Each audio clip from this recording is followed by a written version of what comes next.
এসেছি একটি নতুন ভিডিও নিয়ে। ছোট্টবেলায় এই গাছটি ছিল ঠিক এতটুকু।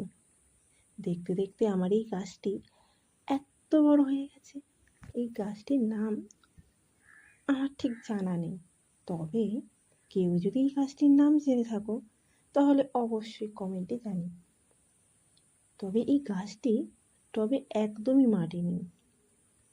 তোমাদের সাথে গল্প করতে করতে টবের কাছে মাটি দিয়ে দিই।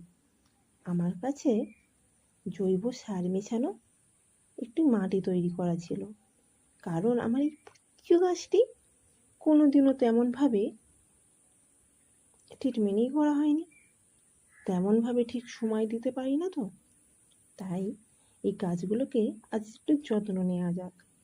তাই আমি একটু গাছটিকে আজ একটু যত্ন নিচ্ছি তোমাদের সাথে গল্প করতে করতে।